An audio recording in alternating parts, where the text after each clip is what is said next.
오늘 말씀은 누가복음 9장 51절에서 62절의 말씀인데요. 베드로의 신앙 고백 이후에 예수님은 끊임없이 그리스도의 그 고난을 강조하십니다. 가르쳐주고 계시는데요. 중요한 건 그 가르침을 받는 제자들의 상태가 어떤가를 우리는 계속 묵상하고 있습니다. 요한과 야고보, 그 제자들이 생각하고 있는 그 수준의 상태를 예수님은 질타하시고 계속 그들의 제자들을 교정해 주고 계시는데, 오늘 이 말씀의 본문을 우리가 읽고 함께 우리도 우리의 제자도를 점검하는 귀한 시간 됐으면 좋겠습니다. 예수께서 승천하실 기약이 차감해 예루살렘을 향하여 올라가기로 굳게 결심하시고 사자들을 앞서 보내심에 그들이 가서 예수를 위하여 준비하려고 사마리아인의 한 마을에 들어갔더니 예수께서 예루살렘을 향하여 가시기 때문에 그들이 받아들이지 아니하는지라. 제자 야고보와 요한이 이를 보고 이르되 주여, 우리가 불을 명하여 하늘로부터 내려 저들을 멸하라 하기를 원하시나이까.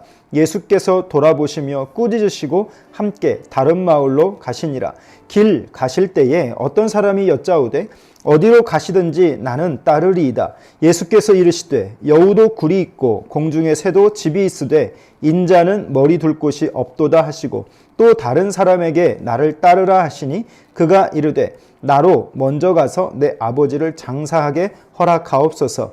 이르시되 죽은 자들로 자기의 죽은 자들을 장사하게 하고 너는 가서 하나님의 나라를 전파하라 하시고, 또 다른 사람이 이르되 주여, 내가 주를 따르겠나이다마는 나로 먼저 내 가족을 작별하게 허락하소서. 예수께서 이르시되 손에 쟁기를 잡고 뒤를 돌아보는 자는 하나님의 나라에 합당하지 아니하니라. 아멘. 예수님은 이 땅에서의 사역을 마치고 그 승천하실 기약이 다가오시고 있습니다. 예루살렘을 향해서 올라가기 위해 사마리아라고 하는 곳을 통과하기 위해서 예수님은 사자들을 먼저 보내십니다. 자, 그런데 여기서부터 갈등이 생기죠. 사마리아인들이 이들을 가로막았습니다. 예루살렘 사람들에 대한 사마리아 사람들의 정서는 똑같습니다. 이들을 적대시하는 것이었죠. 여전히 그들 가운데 예수님의 일행도 막고 서서 적대감을 드러내고 있습니다. 사랑하는 성도 여러분, 예나 지금이나 적대감은 적대감을 불러올 수밖에 없는 것이죠. 제자들이 이것에 대해서 불같이 화를 냅니다. 하늘에서 불을 내려서 저들을 멸해버리자라고 제안합니다. 여기서 오늘 제자들의 수준이 드러나는 것이죠. 여러분, 어제 묵상에서도 말씀을 드렸습니다마는 사람이 사람을 대하는 방식, 특별히 그리스도인이 그 사람을 대하는 방식 속에서 영성이 드러난다라고 말씀을 드렸는데요. 그 사람이 사람을 어떻게 대하는가, 또 그 사람이 이 사회를 어떻게 살아가는가가 영성인 것을 꼭 기억하시길 바랍니다. 예수님께서는 이 제자들의 제안에 대해서 고개를 저으셨습니다. 그렇게 적대감으로 대하는 제자들을 오히려 꾸짖으시고 예수님은 어떻게 하셨는가? 다른 마을로 돌아가셨습니다. 여기서 우리는 정리할 수 있겠습니다. 예수님은 어떤 분이실까요? 나에게 적대감을 입고 있는 사람들에게 똑같이 그대로 대응하는 것이 아니라 예수님은 다른 방식으로 대했다라고 하는 겁니다. 적대감을 적대감으로 제자들이 대했다면 예수님은 그들을 꾸짖으시고 일부러 다른 길로 돌아가시는 분. 무엇을 위해서 그렇게 하셨을까요? 그것을 좀 생각해 볼 수 있길 바라요. 예수님은 힘이 없어서가 아니었습니다. 하늘에서 불을 명하여서 저들을 얼마든지 살릴 수 있는 그런 분이십니다. 얼마든지 그럴 수 있지만 그렇지 않았다라고 하는 것이 참 중요할 것 같습니다. 적대감에서 적대감으로 대하지 않는 것, 그들의 방식에 따라서 또 그들의 방식으로 대항하는 것은 주님이 제자들에게 요구하는 방식이 아니었던 것이죠. 여기에서 제자들의 태도의 점검이 필요하듯이 오늘 저와 여러분도 사람을 대하는 방식 속에서 이 태도를 정리할 수 있는 시간이 되었으면 좋겠습니다. 힘이 없어서 대응하지 못하는 것을 세상에서는 비겁이라고 말하겠지만, 힘이 있어도 그 힘을 쓰지 않고 참는 것을 성경은 뭐라고 말하냐면 온유라고 말하고 있습니다. 예수님은 그래서 온유하신 분이시죠. 온유라고 생각할 때 성경에서는 두 사람이 모델링이 될 수 있는데요. 첫 번째는 나면서부터 온유한 사람인 이삭이라고 하는 사람, 다 기억하실 것입니다. 두 번째는 후천적으로 온유하게 다듬어진, 광야에서 다듬어진 사람이 있어요. 그게 바로 모세입니다. 오늘 우리는 후천적이든 선천적이든 잘 온유 못하잖아요. 그런데 오늘 그 제자들의 주님이 원하시는 태도가 이러한 태도라면 우리도 선천적이든 후천적이든 이 모습을 닮아갈 수 있기를 주님의 이름으로 축복합니다. 다듬어져야 하나님이 쓰시기 때문인데요. 자, 오늘 여기서 저는 이런 질문을 좀 생각했어요. 적대감을 가지는 이유가 무엇일까? 라고 하는 겁니다. 제자들은요, 사마리아 사람들의 그 적대감을 보면서 분노했습니다. 그리고 예수님이 이것을 꾸중했다고 말씀드렸는데 왜 그랬는가? 제자들이 뭔가 바라보는 방식, 편협한 기준과 편협한 태도 때문이었는데요. 분명히 예수가 옆에 있음에도 불구하고 예수님의 레슨을 직접 받고 있음에도 불구하고 예수님의 기준, 예수님의 태도와는 전혀 다른 편협함이 이들 가운데 있었다라고 하는 것입니다. 우리의 주님을 따른다는 기준이 있을 겁니다. 여러분은 어떤 방식으로 지금 주님을 따른다라고 말하고 있고 예수 믿는다라고 말하고 있는가 한번 생각해 보십시오. 나는 어떤 기준과 어떤 태도로 사람을 대하고 살아가고 있는가라고 하는 질문입니다. 혹시 나도 제자들처럼 오히려 더 지독한 편협함이 내 안에 있지는 않은가라고 하는 것입니다. 제자는 주의 길을 준비하는 자인데 그 기준이 세상과 같다면 오늘 주님이 꾸짖듯이 오늘 우리에게도 꾸짖는 이 시간이 되었으면 좋겠습니다. 제자는 힘과 권세를 자랑하는 자가 아니라 예수님처럼 낮아져서 온유한 마음으로 섬기고 돌아가고 살피는 그런 태도가 있다라고 하는 것입니다.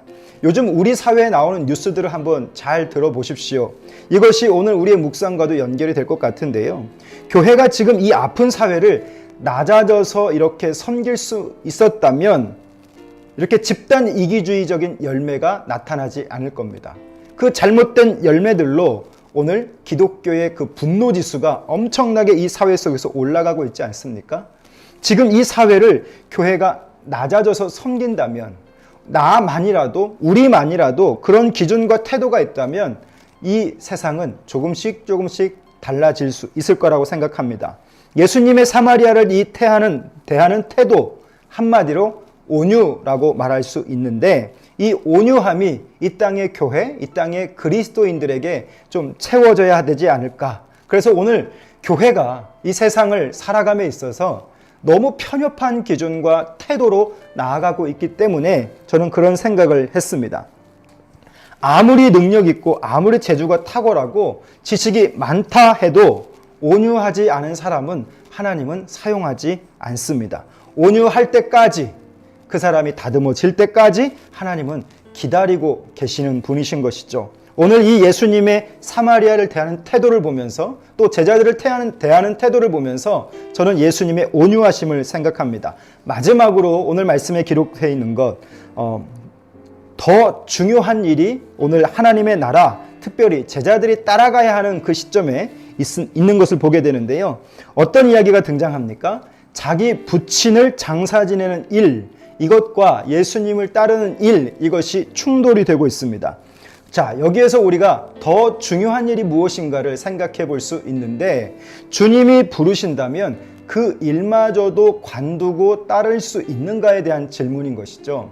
여러분, 지금 장사를 지내는 것은 유대적 관습 속에서 너무도 중요한 것이었고 부모의 인생의 마지막에 그 부모의 뼈를 거두어서 가족의 묘지에 안장하는 것이 이들의 장례 문화였습니다. 그러면 뼈를 간추리기까지 상당히 많은 시간이 걸리겠죠. 그런 유대 문화 속에서 이 본문을 바라봐야 되는데 제자가 되기 위해서 가족들과 작별 인사하는 일도 물론 중요하지만 성경이 우리에게 교훈하는 건 바로 뭐냐면 그것에 주님이 부르신다면 그 시간에 주님이 우리에게 요청하신다면 그것마저도 놓고 나아갈 수 있는 그 제자도 그것이 제자임을 성경은 지금 우리에게 가르쳐주고 있는 것입니다. 부모를 무시하자라고 하는 말이 아니라 그리스도인은 더 중요한 일이 있는데 그 더 중요한 일은 부름받은 자로서 어떻게 나아가야 하는가, 그 삶의 자세와 태도를 성경은 지금 우리에게 요구하고 있는 것이죠. 때로는 세상에서 중요하다라고 하는 것들이 주님이 말씀하시는 것과 충돌이 될 때 무엇을 선택할 수 있는가라고 하는 것인데요.